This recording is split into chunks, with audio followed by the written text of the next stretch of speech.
Let's talk about these new anamorphic zoom lenses from Laowa, the Nanomorph zooms. Yeah, which I had no idea they were even going to make. I was a big fan of their original Nanomorph series that they made, or Nanomorph. The Nanomorph. What are Animorphs? Animorphs are the Animorphs are the flip book. books. Yeah. Oh, dude, Animorphs. You're Yeah, speaking my language Animorphs. now. Let's talk Sorry. about Animorphs. Yeah, We're not going to talk about anamorphics. Let's talk about andalites and yerks and taxons. But The blue Nanomorphs. cube, you had to touch the blue cube and then you could turn into an I animal. don't think I got that far. I got as far as the library in order to flip them, and that was it. That's all I wanted to see. I was like, this is enough reading for me for the day. Gosh, Animorphs. Classic. Yeah, No, Animorphs. Nanomorphs. Nanomorphs. Lightweight anamorphic lenses made by Laowa. The previous set was primes, but now they have two zoom lenses coming via their Indiegogo. Yeah. So it's kind of one of these Kickstarter fund them and they'll make them sort of situations. Yeah, they did something that I have never seen anyone do before. You were pointing out that somebody was like the earliest bird and bought the I think it was a 2 lens set for $1. Yeah. Like so that's incredible. Who does that? Laowa, cool company. I had the privilege of being able to test one of their lenses, one of their original Nanomorph. they sent lenses. it to you, right? And we've talked about this before, but just being on social media, especially with brands, and I know a lot of people talk about, man, it'd be nice to shoot, for this company, for that company. You have a much better success rate if it is a much smaller company, I will say. So for Laowa, they were looking obviously for like ambassadors, people like to test their product, take test shots with it, photo and video. And they reached out to me because I had used a few of their lenses in the past. I have one of their probe lenses. And then for the Micro Four Thirds systems, I have the 6mm, which is like a 12mm full frame equivalent. And I use that lens a lot, especially when I'm shoving that camera into, I don't know, like a small space. So like back over maybe a refrigerator or a microwave or an oven or something like that. So they saw that I used their lenses, so they reached out and asked if I could test it out. And of course, shooting on the Lumix camera, shooting open gate, you can actually use the anamorphic modes. And then of course there's, like the different, what do they call that? The aspect ratios, so that you can actually get it right in camera. A lot of Like cameras, D-squeeze? the D-squeeze. So yeah, they sent it to me. I took a few test shots, like in our kind of setup, like we were doing our problem solved show. But yeah, I got some test clips. They sent in. Well, they were happy. They were excited. They used it in some of their promotional content, which was awesome. But yeah. What do you think about anamorphics nowadays? Do they still have a place in a landscape dominated by social media where everything's vertical?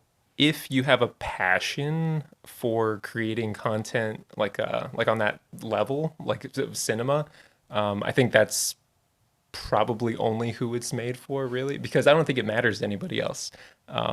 Like being able to use every portion of your sensor, like somebody who is that like passionate and wants to do that.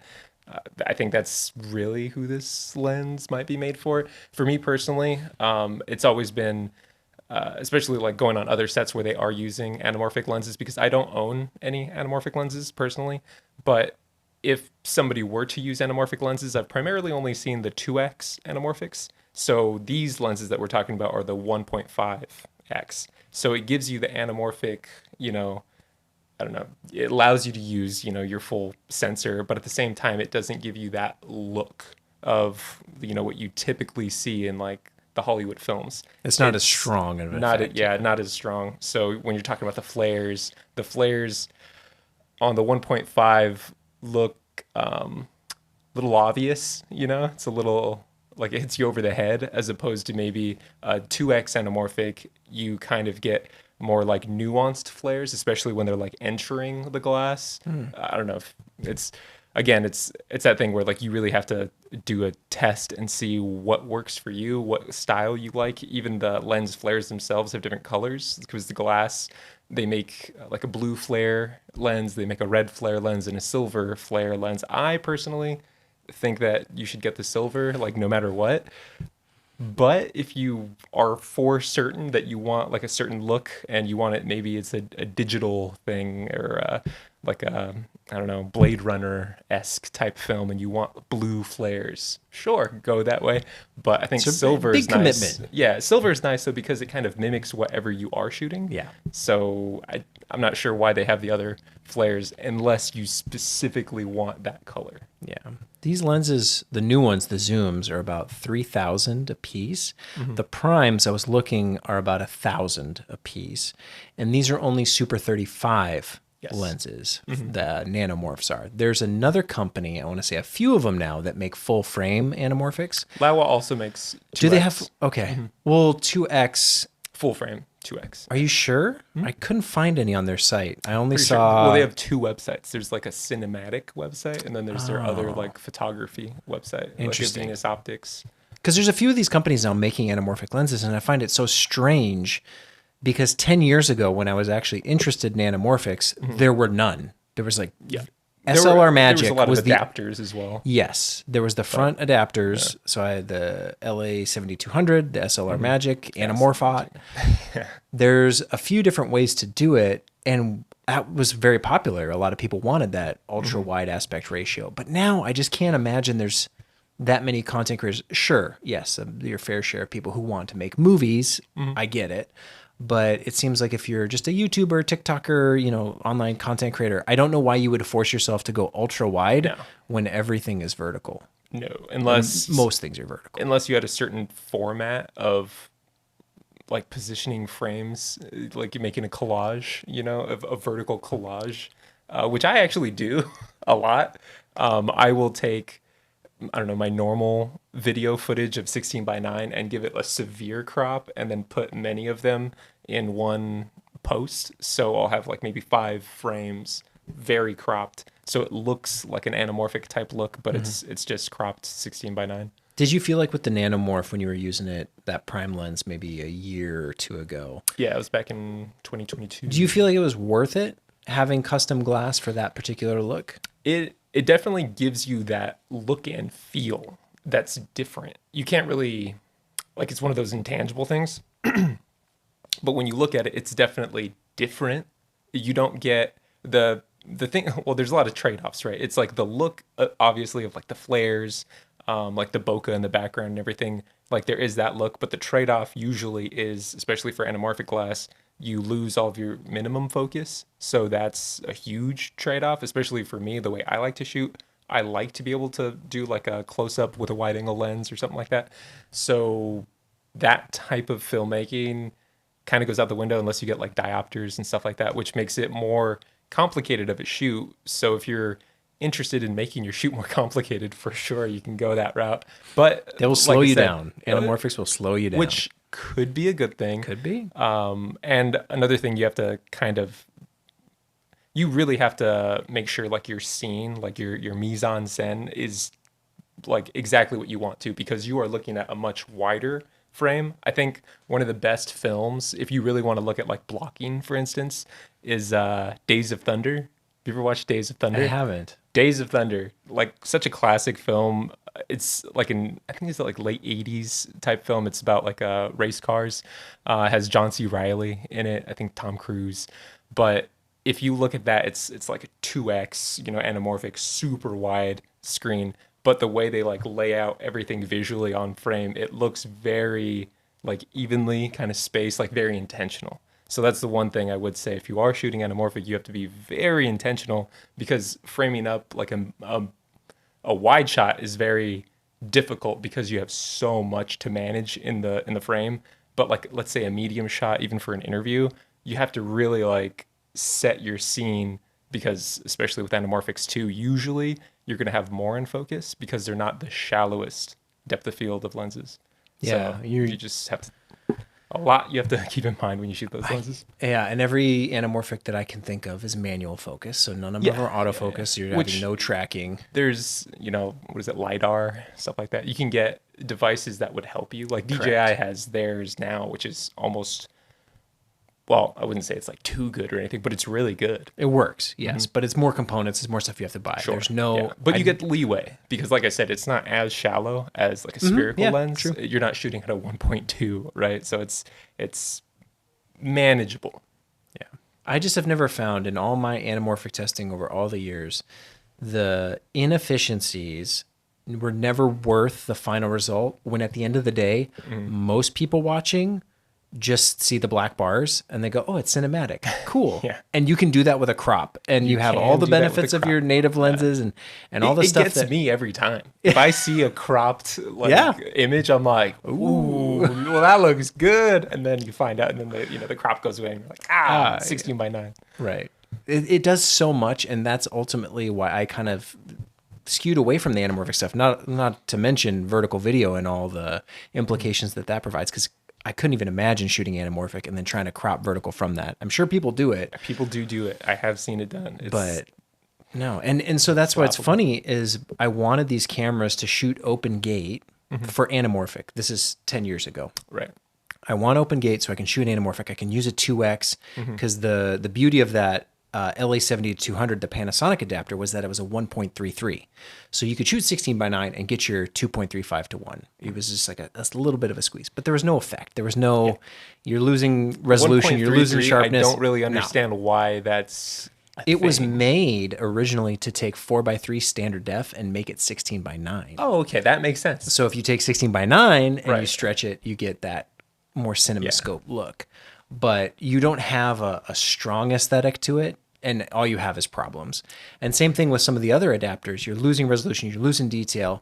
But finally, being able to film open gate on these Lumix cameras and shooting anamorphic, I'm like, great, I can finally do this.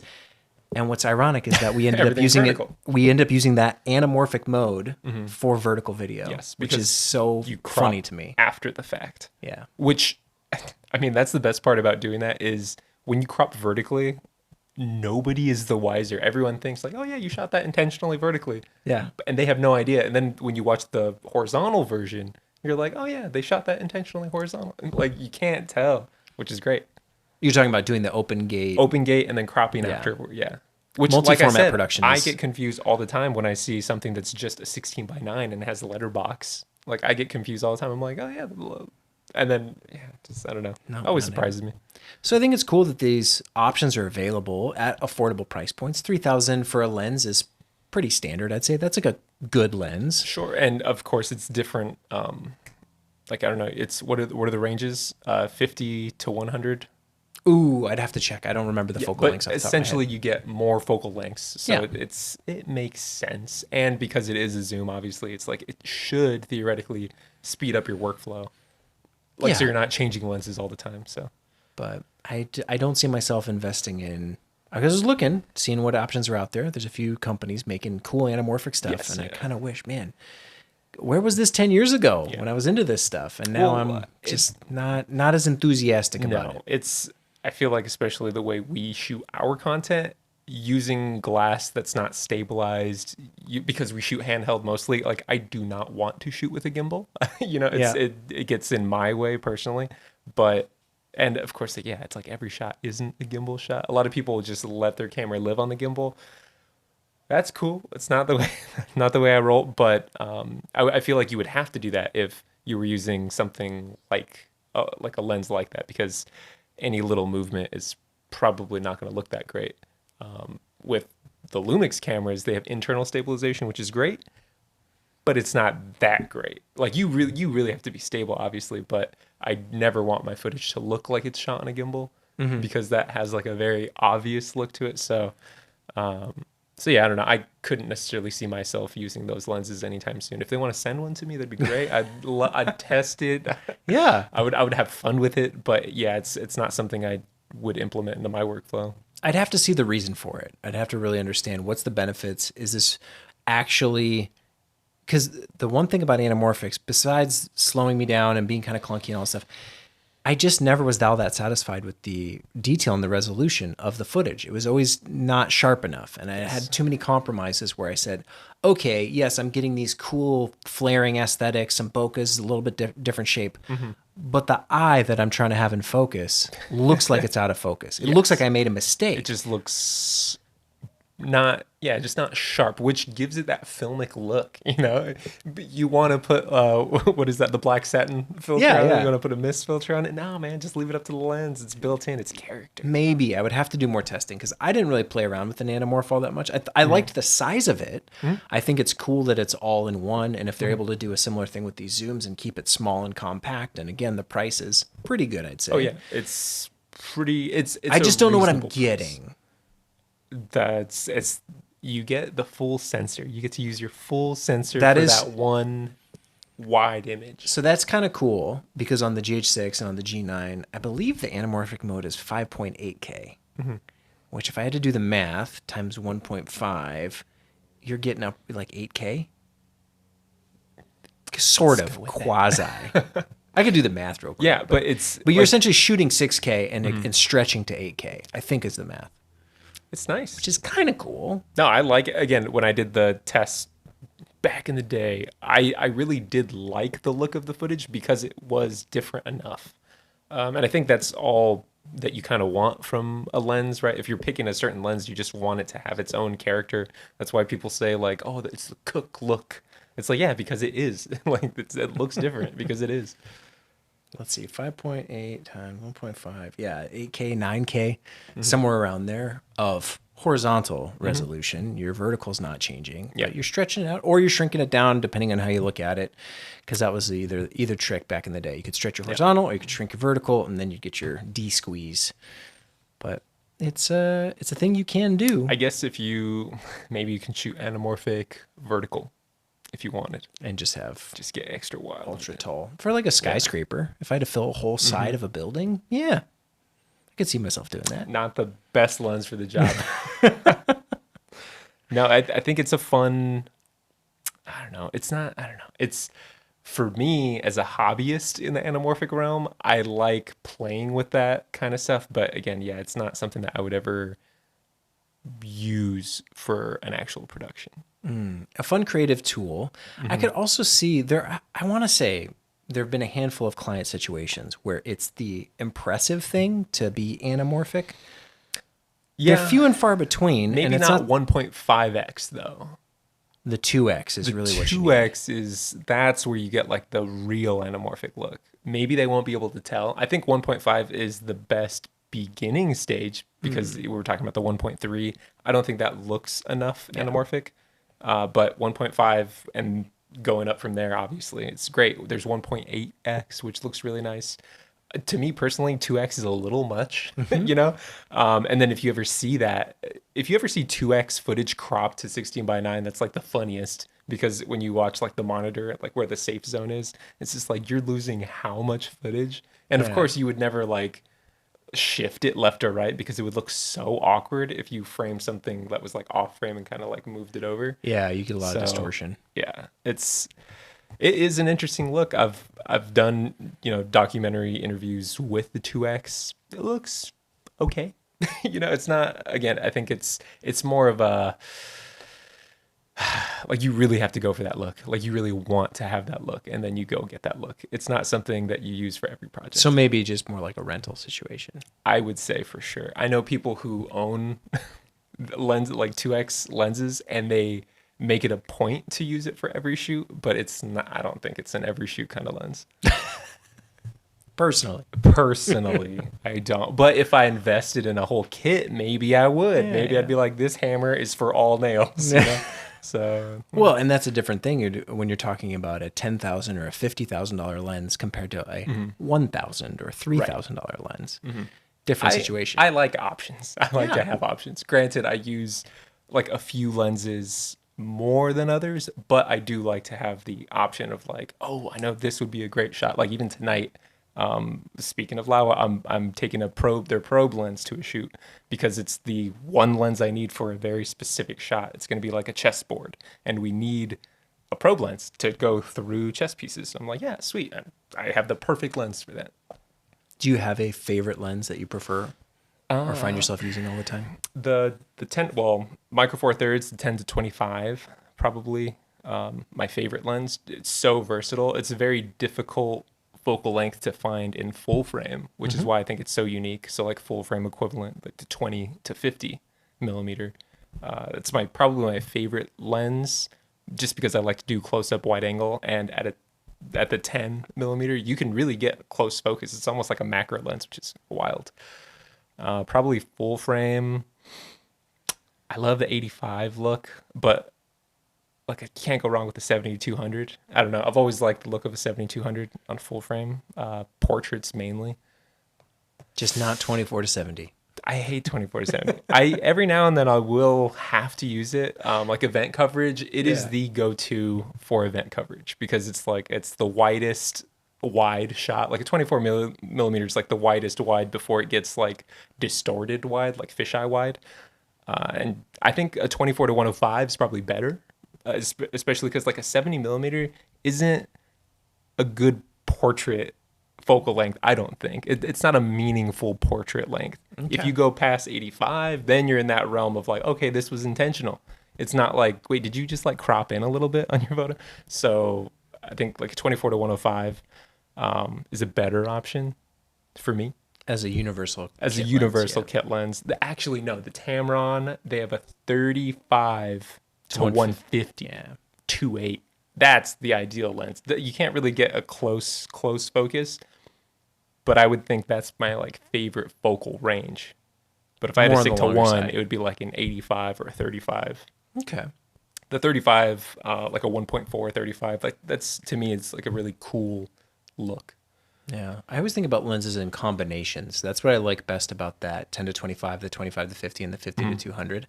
And I love when me and you are shooting, and if I have the 10 to 25, and then you have the 50 to 200, we cut out that whole middle range, so there's no overlap. Yeah. We can never get the same shot because we have two drastically different lenses, but we have such range between ultra wide and ultra telephoto. Telephoto, yeah.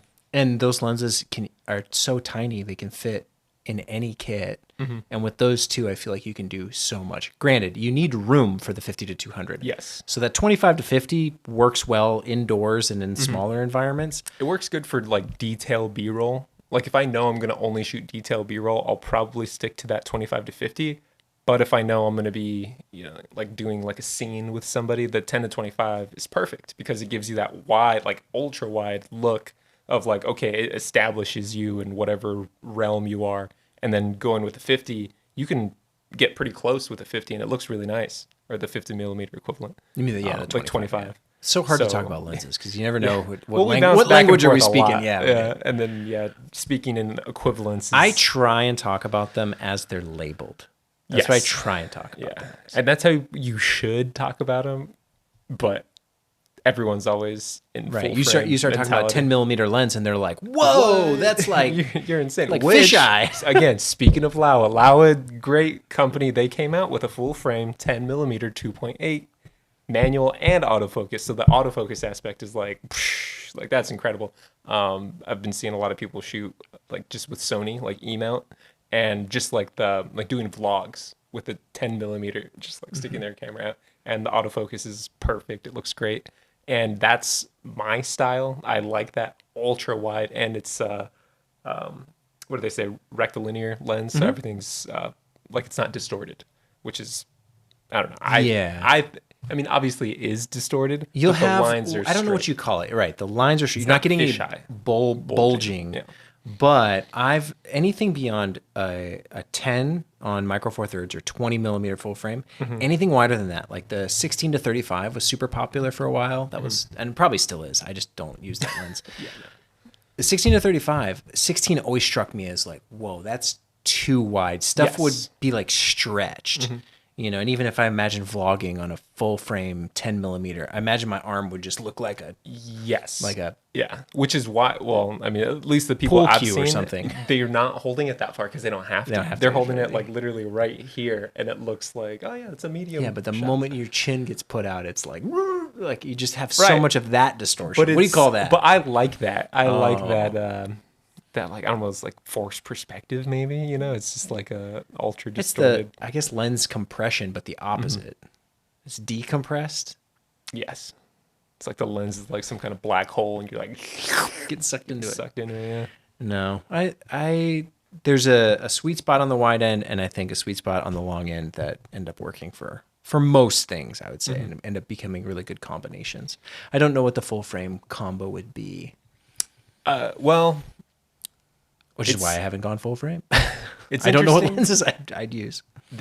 So like, let's say for an interview setup, and it depends on how far away you are from the subject as well, right? So for me, I found myself gravitating towards using a 50 millimeter for my wide shot and having that camera with that lens, and talking full frame here, pulling it back further from my subject. And then I use an 85 for like my more profile shot, but that lens is closer usually to my subject. And I have been liking that kind of look. So it's not just like showing the whole room, because sometimes I find myself in rooms where it's just not a good looking room. So instead I'm playing with texture in the background. So I feel like a 50 millimeter gives me enough like compression where I kind of like lose like the scale of the room. Yeah. And then instead I'm kind of just like painting with like, okay, my subject's here. I have, something in the background over here, playing with color, light, texture. Because I think I used to shoot with like a 35 for my wide or 24. Every now and then I'll shoot with a 24 because I want to show like the room itself. But anything wider than a 24, that's like a BTS camera, which I have done with like an ultra wide, where you just set it up and you see like the whole room, equipment, everything, which is a cool look. But yeah, 50 and an 85. I've been known to use a 135 for like a really tight shot. Okay. But 50, 85. Yeah. For interviews, I'd definitely go the prime route. But when we're running and gunning and we need something where we can do a little bit of everything, those zooms are really helpful. I do think it occurred to me on APS-C, I would prefer probably still to this day the Sigma 18 to 35. And then is it the 50 to 100? 50 to 100, yeah. Those lenses, I think for that sensor size are great. But I don't know what it would be for full frame. I guess probably your typical 16 to 35, 70 to 200. Yeah, 7200. Yeah, and then obviously shooting more telephoto, you're probably going to shoot at like a f4 potentially. And that's the other issue with using like not necessarily anamorphic lenses, but more cinema lenses where you don't have that autofocus. So you have to kind of either baby the camera and lens and see like if you're shooting, super shallow, you're going to have to like try to rack focus. But I don't know, especially nowadays using more photography glass that has autofocus and, eye tracking, it's really easy to get that super shallow look and have it perfectly in focus. Well, and for me, it just started making sense when photography became equal parts to video. For as much as video has taken over photography in terms of content and websites and advertising and all sorts of things, video is very, very prevalent on the internet. Almost every video needs a thumbnail, needs a poster, needs some kind of photo pointing to it. And of course, you can do screenshots and all that.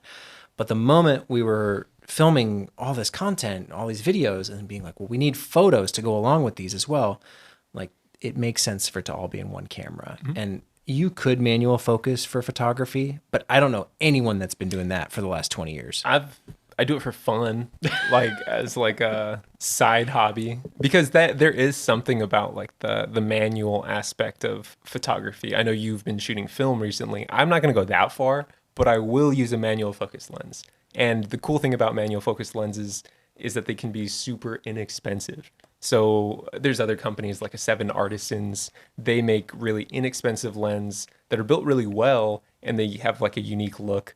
I think we used some of those lenses on one of our shoots, and the bokeh looked like Little bubbles. little bubbles. It was really weird, but a very unique look. So there are interesting, lenses you can buy that again give that like weird, interesting kind of look. If you're into that kind of thing, I guess it gives it like maybe a vintage look. So you can find lenses that are made very inexpensively, and that's what I like. And it's going to be a manual focus, likely it is, because it's cheaper. But yeah, every now and then I'll have fun with throwing like a manual lens on there and going around taking photos. Yeah. Yeah, no, once I started buying the best native glass, that was the tipping point for me. Because for the longest time, I was trying to adapt everything I had to Micro Four Thirds, which is great because it was at the time and still is a universal mount. You can basically put any old vintage lens, even EF, Nikon, whatever it was, you could put on Micro Four Thirds and make it work.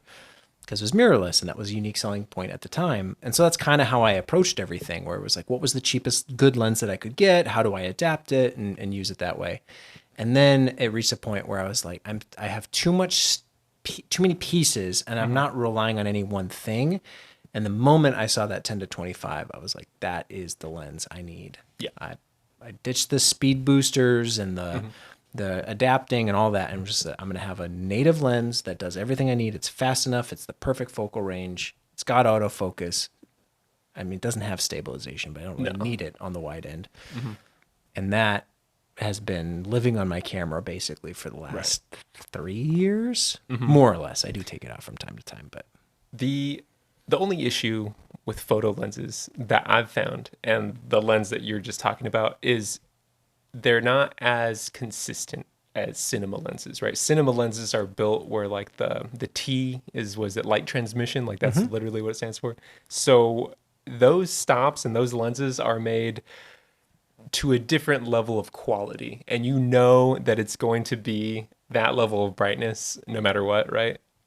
So I'm assuming, especially with those zoom lenses, I hope that they're also built that same way. the Laowas, Nanomorphs, yeah. Which I'm assuming most zoom lenses would have to be, especially if they're cinema lenses. But what I've noticed is with photography lenses, they're far more inconsistent. So an f-stop is not as consistent between photo lenses as a t-stop would be between cinema lenses, right? True. And what I've found using that 10 to 25 lens is that at the 25 millimeter, at the fullest extension of that lens, it is darker than if you have it wide open.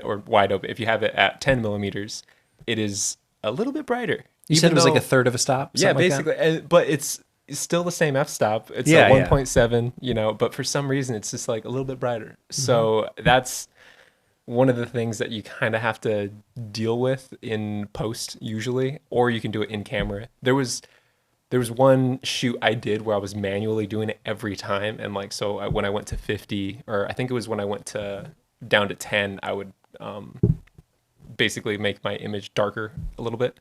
But I think I changed my f-stop a little bit. So it would go a little bit darker, so it would match more evenly. That's just a lot to remember, right? So it's, I think it's a little bit easier to adjust that in post if you just need to bring everything down just a little bit in post. But you just have to remember to do that. And to keep it's that like kind a little of quirk. It's consistency. one of those things that you notice when you're a hyper noticer. Yeah. Which I would and put that's the you in thing. that category. Right. Most people are going to be like, yeah, No looks one's gonna- great. Looks yeah, consistent. no one's really gonna People notice. can't even tell the difference between color balance. No. They'll be like, that matches. No, it's clearly off. Right. Yeah. And I go, no, it looks good. There was an edit I was showing you. So a lot of the work we do, like freelance, like I'll get hired to do just like interviews and B-roll, but I don't put the edit together, nor do I do the color correction. On my own stuff I will, but a lot of the stuff I don't. Yeah, So- you hand it off and it goes to whoever it goes to. Right. So I saw like a final edit before it's going to be released, and I was looking at the two cameras, and I was like, damn it! Like they didn't. After all the work I do to make sure it looks right, get my color balance right, both cameras, making sure the lighting's dialed exactly on both cameras, and then whoever their color artist is decides, you know what? I'm just gonna do. I'm gonna be creative whatever today. I want. I'm gonna cool this shot off a little bit, and for some reason make this one a little bit warmer. And I'm just sitting there like, well, at least my version looks good. The ones that I'm gonna have in my reel look, more accurate. But a lot of times people are going for a look, which is, the grade. It's not correct on purpose, right? They're making it look like a certain type of way, which is fine. You can do that. That's probably something we need to talk about more on in another video. Color correction versus color grading. Because I think to this day, people still don't really understand the difference, and they think they're one and the same. Well, a lot of people just apply creative LUT, and if you do that, then you kind of like there's nothing to correct at that point because it's so far off of what correct would be that it's like, oh yeah, teal and blue or teal and orange or whatever it is. It's like, yeah. Yeah, well, you correct first, and then you grade. Yes, ideally. But I feel like a lot of people just put that one creative LUT on there, and then I'm they just coloring. let it go. Like, Yeah. I'm a color. I'm just Yeah, gonna as long color as I it. got my white balance in the realm of, oh yeah, it's 5600 daylight. Yeah, just throw the LUT on there. It should be fine. but it's Which not. do you know why what's 5600? Why is it? Is that actually the sun? Depends on the time of day. Exactly. So who picked 5600 as the I think this default is an daylight? average, like midday, probably, I would assume. Because, yeah, morning hours, it's very blue, and evening hours, it's super warm. Because even these Amarans are 5300 Yeah. when they're for their daylight, and depending on what bulb and lamp and all the stuff. So I don't know why 56 became, because that's I think that is the 56 number. was probably something that I remember seeing on like cameras Yeah. where it was like, oh, daylight 56. I think it was on Canon actually. When Panasonic, I would pick they all had daylight, it, it yeah. would say like 56, 56, or yeah. something like that. Yeah. And I 32 think is that's tungsten. just- 3200 tungsten. 32. But that's not tungsten. yeah, no. Tungsten's like 2900. Right, I don't yeah. know So why I they were think picking what they were it's just picking. like an average. Even on the Aperture, the Situs Link app, I think it's labeled as like 32, 4000, 5600 as like the base ones to click, which I think that's just like everyone kind of just is like a standard agreed. knowledge. Like, oh, yeah, 5600. That's a safe number. Daylight 5600. Yeah, I think people don't realize how much those numbers matter. When you say you set it to 56, and it could be daylight, but you could be off by a lot. Oh yeah, the green, lens magenta itself. You could be way blue, way orange. So setting the custom and getting it right it matters so much more than, oh, well, that's only like 50-point difference, 100-point difference. I'll just fix it in post production. And it Okay, gets good luck. and it gets really hard to do depending on the time of day, right? So I was telling you, like, if you ever try to use a white balance card at sunset, like, good luck, it's not going to work. Or if it does work, you're not going to get that like rich, like red, orange hue, because it's trying to make that white, it's trying to Yes. make it, daylight, which is a very blue color. So you just have to know when to use that, because a lot of times I've seen a lot of like cinematographers, especially in the evening, they'll crank the white balance to like 7,000 or whatever, just to like exaggerate the sunset or whatever it is. So you have to know when you're being creative or when you actually need your colors to be correct. A lot of the stuff we shoot is food. So it literally has to be red, green has to be green. Otherwise, it's like, what am I looking at here? Like, this salad looks like, tomato soup. What happened to the lettuce? Did it get burnt? No, It it's looks just a bad desaturated. Yeah. Well, I don't know. Anamorphic stuff, I think it's cool that it's an option, but I don't know that it's something I'll rush out to get. No, I love what they're doing though. I love Laowa, love everything that they make. It's a very quality company. Like, having used their products, right? It's like they're in tune with the users who actually want to create content. That's good. That's all you can want, is that companies They make listen. product. They good. actually listen. More companies should listen They to will their customers. slide into your DMs. Like, they are on it. Giving people ideas.